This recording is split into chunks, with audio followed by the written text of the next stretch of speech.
La Guardia Civil de Armilla, en Granada, ha detenido a una pareja por agredirse mutuamente.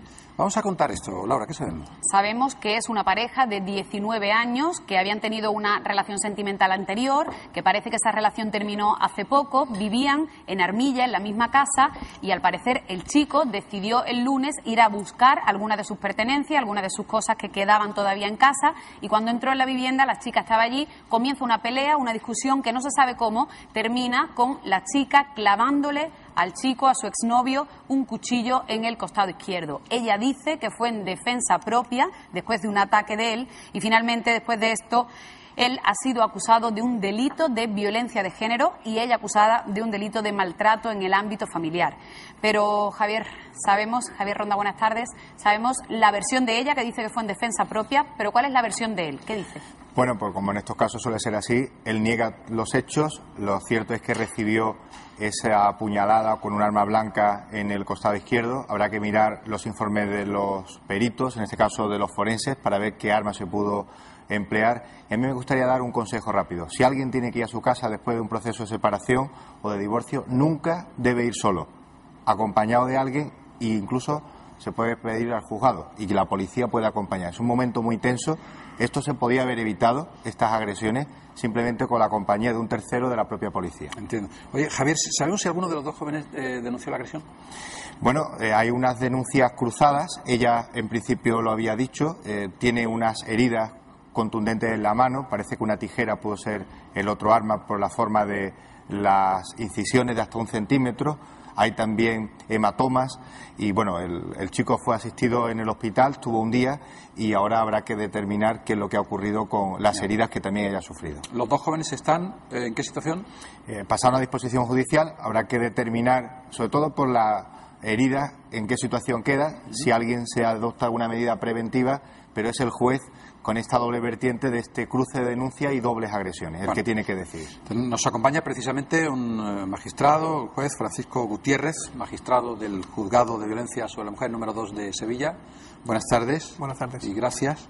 ¿Por qué a él se le detiene, y corríjame si lo digo mal, por un delito de violencia de género y a ella de malos tratos en el ámbito familiar? Sí.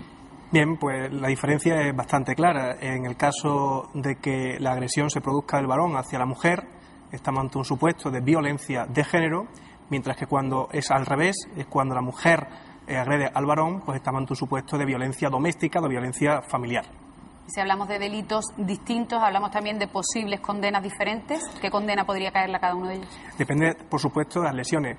También me gustaría resaltar una cosa muy importante, y es que hoy día vemos cada vez más en los juzgados que la mujer, pues ante cualquier tipo de agresión que sufre por parte de su marido o de su pareja o expareja, tiende a defenderse. Y esa defensa muchas veces habrá que delimitar cuando se realiza con ánimo es de defenderse o bien cuando, por el contrario, la mujer intenta agredir o acometer al hombre. En un caso, pues puede estar justificada esa agresión y en otro no, evidentemente. Bueno, si a una pareja se le acusa, pongamos un supuesto, de hechos similares, ¿la pena es más dura para el hombre? Bien, esto es una polémica que ya se suscitó y que ya, gracias a Dios, también ha resuelto nuestro Tribunal Constitucional. Evidentemente, la pena es distinta porque la gravedad de la conducta es igualmente distinta. No es lo mismo la agresión de un hombre hacia una mujer que el hecho de que la mujer se defienda frente a dicha agresión o, por el contrario, acometa. No estamos ni mucho menos llevando a una impunidad, es decir, que la mujer puede perfectamente, sin más, agredir al hombre, sino que hay que delimitar. En un caso, el hombre comete un tipo de delito con una pena distinta y la mujer, por el contrario, cometería, en el caso de que se acrediten esos supuestos, otro delito distinto con otra pena distinta.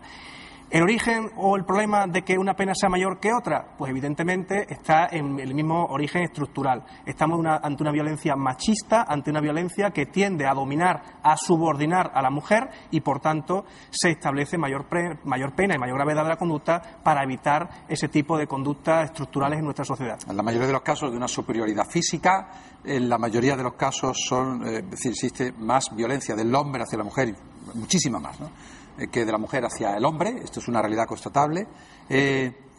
¿Alguna vez ocurre que hay falsas denuncias por parte de la mujer? ¿Cómo se actúa en esta situación? Bien, el tema de la denuncia falsa es un tema que hay que ir con mucha cautela, con mucha prudencia, porque evidentemente estamos ante un supuesto grave donde se está faltando la verdad y se está engañando no solamente al juez, sino a todo el sistema judicial, y en esos casos hay que decir dos cosas bien distintas. Una primera, que las denuncias falsas existen, claro que existen, pero que es un supuesto muy excepcional y muy reducido en el ámbito de la violencia de género. Y que en segundo lugar, una vez que nosotros, los profesionales del derecho, jueces, magistrados o fiscales, vemos que efectivamente la mujer ha falseado una denuncia o ha faltado a la verdad en esa denuncia, deducimos testimonio y podemos imputarle un delito de denuncia falsa que incluso en algunas ocasiones puede llevar aparejada una pena de prisión. Y en los casos de denuncia falsa o en casos muy polémicos como este se pone en tela de juicio esa ley de violencia de género que en su momento 70 asociaciones pidieron la retirada de esta ley. Yo no sé usted como juez, ¿cómo valora que realmente cree que en la ley de violencia de género se está discriminando al hombre? Yo pienso que no porque creo que la ley de violencia del año 2004, que como todos sabemos entró en vigor en el año 2005, es un avance importantísimo en la lucha contra esta lacra social que tiende a dominar y a subordinar a la mujer bajo unos parámetros culturales ya bastante obsoletos. Evidentemente hay que delimitar y hay que valorar cada caso concreto para determinar si efectivamente existe esa violencia de género, existe esa situación de superioridad del hombre hacia la mujer, pero en la mayoría de los casos, evidentemente, estamos ante un supuesto en los cuales hay que proteger a la persona o personas más débiles de ese núcleo familiar, que en la mayoría de los supuestos será la mujer. Pues, señor magistrado Francisco Gutiérrez, muchísimas gracias por aclarar esto que es muy importante socialmente, saber dónde estamos y en qué punto estamos, sobre todo para que no, corran opiniones y especies no fundamentadas en la legalidad. Muchísimas gracias.